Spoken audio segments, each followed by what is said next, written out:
name's Corey Sipos. I'm a doctor of physical therapy here at HealthPoint, and we decided to put a video together for you for a warm-up preparation, hopefully to help you prepare for your games and help in injury prevention. And my name is Aaron Bienick. I'm a health and wellness and certified strength and conditioning specialist. We have a combined playing and coaching experience of 50 years that is at the recreational, club, and collegiate level. Again, our motivation and hope with this video is that it gives you a game plan before practices and games to be ready for the movement demands necessary of soccer. Let's get started. Here guys, we're just looking to warm up, just get things moving, body warming up, just nice and easy into it, about 50%, just nice and easy. Our benefit of our warm-up includes the blood flow to the muscle. We're going to take the body through all the movement demands of activity and just get tuned into your body right now, okay? This is the time to really focus in mentally on body positioning. Moving into the backward shuffle here, or the pedal. Again, just go into the motion, getting your body warmed up. Just again, nice, easy, 50% or so. I'm going to keep the hips low, head and shoulders up, strong pushes through the ground. These can be performed down and back, all movements either at the 10-yard distance, which is the middle cone, or a 20-yard distance, which is the full distance shown in the video. As we move into our little skips here, again, just go into the motions, getting your knees up, getting moving, driving through, but still nice, easy, getting things moving. The 10-yard distance, that is really designed for younger age groups. We don't need quite as much length to prepare the body. The 20-yard distance is for the older age groups where they need that little bit more dynamic preparation to prepare for practices and games. Here we go, just getting the high knees going. Just again, I want you driving through, pulling up as high as you can, getting maybe quick drive, but again, still easing back into the movements. My focus on these is keep my shoulders right over the hips, arms swinging free, okay? Again, these aren't done at 100 or 90%. I just want to feel my feet, press to the ground, quick response off. Moving into the butt kicks here, guys. Again, we're trying to drive through, don't want to be just kicking your butt, but actually going through more of a running motion here. Hips are tall.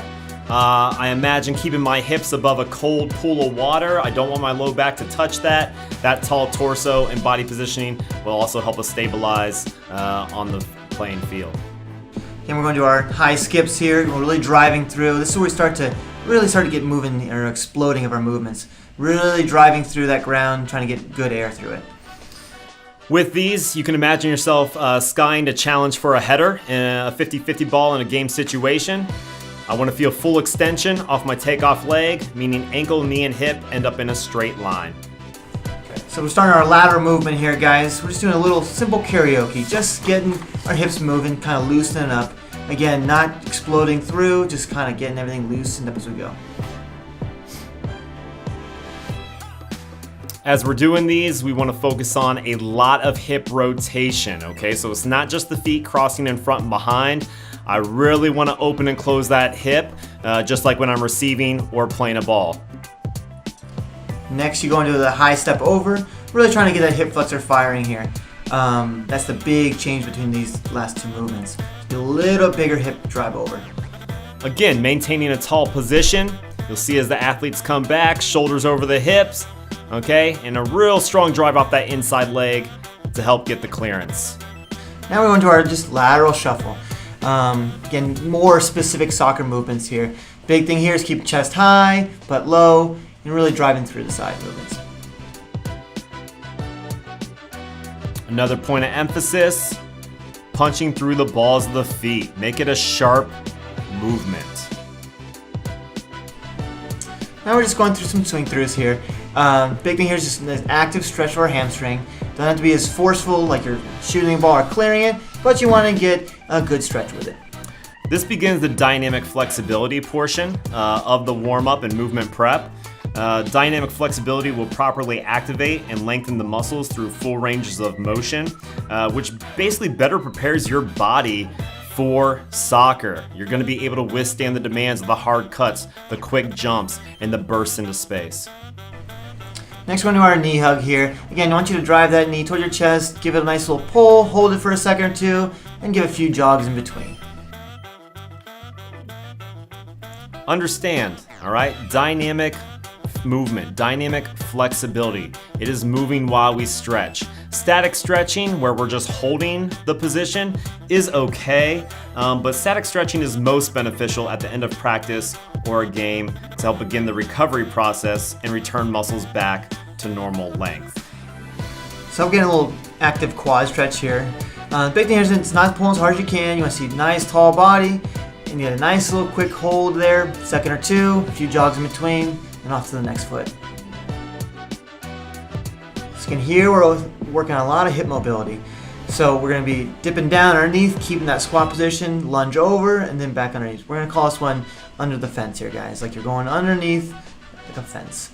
Big thing here, if you want to feel good, stretch the hip flexor, chest up and tall, and nice and easy in this motion.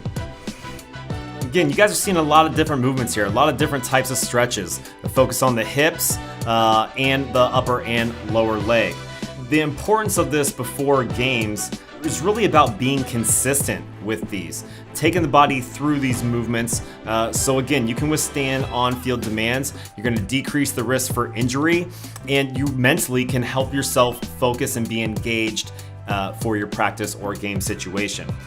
It's important that you are on time, okay, for practices and prior to games. If coach wants you there a little bit early, get there early. Get your body ready to perform at the highest level possible. Complete the warm-up. Be on time. Here we're doing a little straight-legged skip here, guys.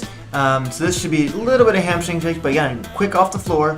A little bit quicker movements now. Hey guys, we're jumping into our build-up runs here. You should be hitting about max speed by the end of that last cone there.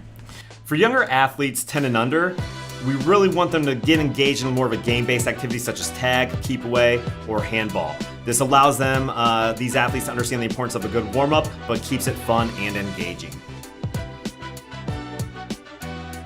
Here we're jumping into our forward shuffle. Big thing here is keeping our hind end down, getting into our more game-like position. On the way back, we're going to stay facing the same direction. So we're going to hit that jockey shuffle coming backwards. Again, we're in this position a lot, 1v1 situations on the field. So here we're getting into our backward shuffle, really opening up that hip flexor. Really want you to feel a good stretch here. And I really want you to start getting into a little bit quicker pace with things. This should be getting close to our game speed as we get to the tail end of our warm-up here. Here we're going to do a little bit more dynamic stuff where we're hopping over the ball here. Big thing is to keep in mind is keeping our knee over our foot so we have good landing position, so we're not putting too much stress on our knee. Then we just jump right into our lateral position here. We showed a ball version or without a ball. As we get higher dynamic and older, going over the ball is more appropriate. But without a ball for our younger kids will be just adequate. Here we have a little lateral bound with single leg stick. Again, same idea. I'm thinking hip, knee, toe. I'm landing in a straight line with knee right over the toe and hip hiding behind the knee is your mindset. So we get into a jump, stop, and then sprint. Big thing here is keeping that knee over that foot, really learning and keeping that knee there to really prevent excess stress on that knee as we start more game-like positions. Try to hold that for about a second or two if you can and really explode out of it. Here we have continuous quarter squat jumps with a pause. This is to work on proper landing positioning again. Hip down and back, head and shoulders up. You can add a 180 turn to make it a little more challenging. And then you can also add a single leg stick. All right, here we're getting into our ball work. What I do with this is going forward and back. Big thing here is going through multiple body parts.